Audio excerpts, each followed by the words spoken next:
السلام علیکم۔ آج جو میں آپ لوگوں کو کہانی سنانے چاہ رہی ہوں وہ کہانی ایک ایسی لڑکی کی ہے جس نے اپنی زندگی محرومی میں گزار دی، اور جب سکون کے کچھ پل سے میسر ہونے لگے تو کیسے اس نے وہ پل اپنے ہاتھوں سے گنوا دیے۔ تو کہانی شروع کرتے ہیں۔ شادی سے پہلے جاب کرنا بینا کی ضرورت تھی۔ اس نے فزکس میں MSc کر رکھا تھا، لیکن اچانک والد صاحب وفات پا گئے تو سارا خرچہ اکلوتے بھائی کے ذمہ ٹھہرا، جو شادی شدہ اور 4 بچوں کا باپ تھا۔ پہلے تو اس نے خوش دلی سے اپنی ماں اور بہنوں کا خرچہ بھیجا، پھر کترانے لگا۔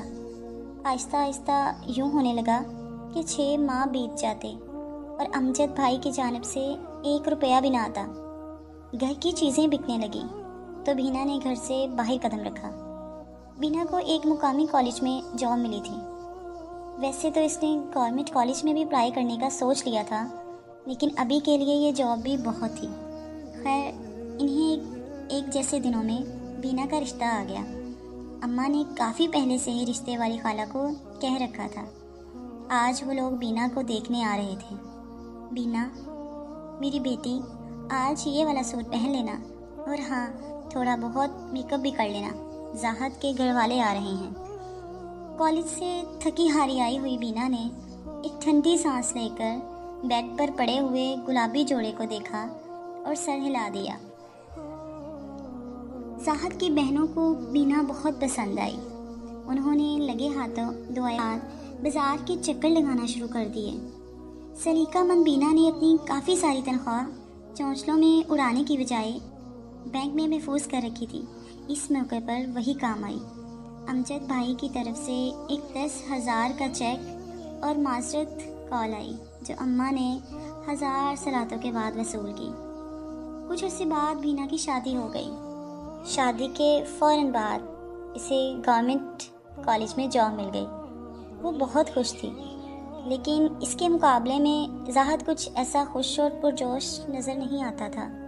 وہ پہلے ہی بینا کی جاب کے حق میں نہیں تھا، لیکن بینا کے اصرار پر کہ کالج گھر سے چند ہی قدموں کے فاصلے پر تھا، اس نے جاب کی اجازت دے رکھی تھی۔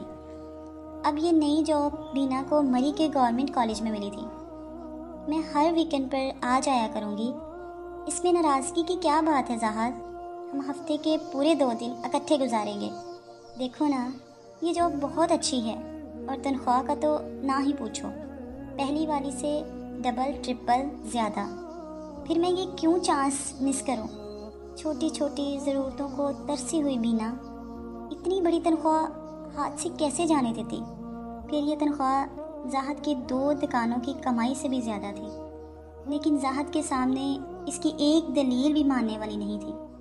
وہ یہ بات سرے سے ماننے کو تیار نہیں تھا کہ بینا اسے گھر سے دور مری کے ایک چھوٹے سے ہاسٹل میں رہے گی۔ خود زاہد کے گھر والے دوسرے شہر میں تھے۔ زاہد بس تھوڑے دنوں کی بات ہے، میں پرنسپل صاحب سے کہہ کر اپنی ٹرانسفر یہی والے کالج میں کروا لوں گی، وہ میرے جاننے والے ہیں، پلیز مان جاؤ نا۔ بینا نے اپنی پوری کوشش کر ڈالی تو زاہد کو ماننا ہی پڑا۔ بینا چلی گئی، لیکن ان کے مابین واٹس ایپ اور فون کال کے ذریعے مسلسل رابطہ رہتا۔ پھر ویکنڈ پر وہ چلی آتی اور گھر کے سارے کام نپٹائے جاتے۔ میلے کپڑے، گرد سے اٹے ہوئے صوفے اور گندا فرش، پورے ہفتے کا کھانا بنانا اور زاہد کے کپڑے استری کرنا، یہ سب کام اسے 2 دن میں نپٹانے ہوتے تھے۔ زاہد کبھی ریموٹ ہاتھ میں پکڑے بظاہر TV دیکھتا رہتا، کبھی اٹھ کر بینا کی مدد کرنے لگتا۔ وہ اندر ہی اندر منتظر رہتا کہ کب بینا اس کے سامنے فریش ہو کر آئے گی اور پھر وہ آؤٹنگ کے لیے جا سکیں گے، ڈھیر ساری باتیں کریں گے اور آنے والے دنوں کی خوبصورت پلاننگ کریں گے۔ زاہد کا انتظار ہی رہتا، اور بینا رات گئے جب بیڈ پر آتی تو گھر کے کاموں اور مری سے لاہور تک کے سفر کی تھکان اس پر بری طرح غالب ہوتی۔ چند ہی منٹوں میں اس کے ہلکے ہلکے خراٹے گونجنے لگتے اور زاہد کروٹیں بدلتا رہتا۔ بہت سوچ بچار کے بعد زاہد نے بینا کی مدد کے لیے ایک کام والی رکھ لی، جو صرف ہفتے اور اتوار کو آتی تھی۔ صدا کی صفائی پسند بینا کو کام والی کا کام کہاں پسند آتا، وہ اس کے ساتھ ساتھ خود بھی جھاڑو اٹھا لیتی اور گھر کو چمکا کر ہی دم لیتی۔ زاہد کے ارمان ادھورے کے ادھورے ہی رہے کہ کبھی تو بینا بن سنور کر اس کے پاس آ کر بیٹھے گی اور اسے وقت دے گی۔ دن اسی طرح چل رہے تھے کہ نئے مہمان کی آمد نے زاہد کو اندر تک سرشار کر دیا۔ ہاسپٹل سے گھر آنے کے بعد اس کی خوشی چڑچڑے پن میں بدل گئی جب بینا نے کہا، دیکھیں میری تو اب جا کر جاب سیٹل ہوئی ہے، اتنی جلدی کیسے چھوڑ دوں؟ میں نے جمیلہ کو بلوایا ہے گاؤں سے، وہ ننھی کی دیکھ بھال خوب اچھی طرح کرے گی۔ جمیلہ تو گاؤں سے اپنے 2 ٹرنک سمیت آ گئی، لیکن زاہد کے لیے ایک نیا امتحان شروع ہو گیا۔ خوبصورت نوجوان شوخ رنگ پسند کرنے والی جمیلہ کا پراندہ یہاں سے وہاں جھنجھناتا پھرتا تھا اور زاہد کے دل کے تار ہلتے جاتے تھے۔ وہ بہت کوشش کرتا کہ جمیلہ سے اپنا ذہن ہٹا لے۔ وہ اسکائپ پر بینا سے بات کرنا چاہتا تو کال مس ہو جاتی۔ بینا پڑھانے میں مصروف ہوتی تھی، لیکچرشپ کے ساتھ ساتھ اب اس کی کوئی دوسری ایکٹیویٹیز بھی تھی۔ اب اس کے پاس زاہد کی دن رات کی اسکائپ کالز اٹینڈ کرنے کا ٹائم بالکل نہیں تھا۔ ہاں، پر دوسرے دن جمیلہ کو فون کر کے ننھے کا حال پوچھ لیتی اور ہدایت دیتی۔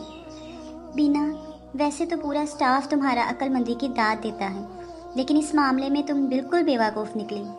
یہ مسز سلیم تھی، انہیں بینا کے گھر کے حالات بخوبی معلوم تھے، لیکن جب انہیں جمیلہ کا گھر آ کر رہنا پتہ چلا تو وہ دنگ رہ گئی۔ انہوں نے بینا کو خوب سنائی، نہیں مسز سلیم، آپ کو غلط فہمی ہو رہی ہے، زاہد کسی دوسری عورت کی طرف آنکھ اٹھا کر بھی نہیں دیکھ سکتا۔ بینا کہہ کر چلی تو آئی، لیکن اندر ہی اندر اسے دھڑکا لگے۔ پتہ نہیں کیوں دل بے چین سا ہو رہا تھا، جیسے کچھ کھونے لگا ہو۔ بدھ کی دوپہر تھی جب بینا نے آٹومیٹک دروازے کا لاک کھولا اور گھر کے اندر قدم رکھا۔ 400 خاموشی تھی، ہر شے سلیقہ اور صفائی سے رکھی گئی تھی اور بریانی کی خوشبو ابھی تک کچن سے آ رہی تھی۔ لگتا تھا دوپہر کو زبردست لنچ کیا گیا ہے، شاید زاہد کے کوئی دوست آئے ہوں گے کھانے پر۔ بینا نے سوچا اور بیڈ روم کی طرف بڑھ گئی۔ زاہد سو رہا تھا، قاسم کے ننھے کھراٹے بھی کمرے میں گونج رہے تھے۔ اچانک واش روم سے جمیلہ نکلی، پانی اس کے بالوں سے ٹپک رہا تھا۔ اس نے بینا کا ہی سوٹ پہن رکھا تھا اور بینا کی ہی ضروری زیب تن کیے۔ اب وہ حیرت اور بکھلاہٹ کے مارے کھڑی رہ گئی تھی۔ بینا کا یہ حال تھا کہ کاٹو تو بدن میں لہو نہیں۔ آج بینا کو کالج میں پڑھاتے ہوئے 30 سال ہو چلے تھے اور زاہد، جمیلہ اور قاسم اس کی زندگی سے کب کے نکل چکے ہیں۔ تنہائی، اداسی اور پچھتاوا بینا کا مقدر ٹھہرا۔ گزرے ماہ و سال اس کے چہرے پر ایک ایسی تھکن کا احساس ثبت کر گئے ہیں جو دیکھنے والوں کو صاف محسوس ہوتی ہے۔